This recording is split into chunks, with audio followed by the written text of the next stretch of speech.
Sorry, good afternoon, everyone. My name is AG. Would you mind just answering a few questions or sharing your opinion on how you feel about what's going on? Sure. Go ahead. I think that this is a necessary step. It's peaceful. It's a protest. It shows a disagreement with the administration's positions. If you look back, every Republican president since Eisenhower has spoken of immigrants as being part of the American fabric and that we need them, we need to welcome them and embrace them. This is the first president, the first Republican president, and probably the first president since Truman or Eisenhower that has spoken and said they're not welcome here. And we can't allow that to happen. That is not what America is about. May I also get your opinion, if you don't mind sharing? Sure. I guess it just felt like the right thing to do, to just show up and show my support in a way I can. Do either one of you know anyone that's been affected personally with what's been going on with the ICE raids in this country? I do not. I live upstate, so I came down for this. I have a lot of friends in the immigrant community upstate. Everybody's worried, but nobody has said anything has occurred yet. So far, so good.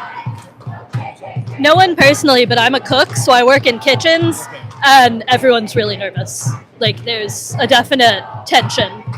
I can definitely relate to that same feeling. Growing up, I worked in some kitchens like Applebee's or like Italian restaurants, and predominantly most of the cooks were of Hispanic descent or even immigrants, right? Yeah. So I can definitely see how that can be fearful for them and how that could shape the whole environment of your workplace. It does. Yeah. I have a coworker who had to go home early, take care of her kids because there were ICE raids. She wouldn't let them out of the house. What do you think about what's going on here? Do you think this is something that can bring about change, or do you think this is not enough to bring about change? Honestly, I don't think it's enough. I don't know what comes next, but I will say that Gavin Newsom has stood up, and he is the first politician who has openly defied Donald Trump. I used to think he was an empty suit, but now he's the one that's standing up, and I'm very proud to see him do that. I think I read earlier today that he filed paperwork to sue the administration, and I think another suit was just put in, I think yesterday or the day before, trying to halt ICE from coming into the communities.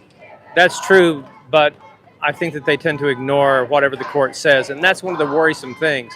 Trump has militarized them, and he uses them as his own private police force.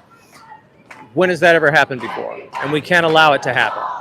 And this is one of the ways that we can express our disagreement, but it's going to take action from people who are much more powerful than you and I or her to get things done, and I'm totally behind them. I agree with him, yeah. Do you find it dangerous, the use of American troops to kind of take a part in separating families or operating on American soil? Yes, I do. I remember back in the Reagan administration that we had a border problem. They sent the Marines down there. They ended up killing a shepherd boy across the Rio Grande in Mexico. The Marines are a great group of guys. They are probably the finest military force in the world, but their jobs is to take objectives, break things, and kill people. We don't need that on the American streets. We don't need a declaration of war against the citizens of the United States by our president and by the Marine Corps. And I am so upset with the Marine Corps acquiescing to do that. I mean, he's so much more eloquent than me, but yeah, it's just like it tears at that social fabric of our country, and you can't have American military fighting American citizens. You can't have your cousin fighting cousins. Like, it's going to erode our country. And last question before I let you enjoy your time and continue to participate. Do you think that this administration is targeting a single group of people or a single race of people?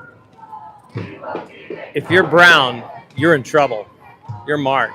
And he has gone after Hispanics 10-1. People from South America, absolutely. And I think that they are indeed the targets of his ire, of his process. Absolutely. Yeah, I mean, I think it's people of color, it's black and brown people, and I don't think it'll stop at that if we let him keep doing what he's doing. Well, I want to say thank you for your time. Thank you. And please stay safe out here, okay? You too. too. Thank you. Take care.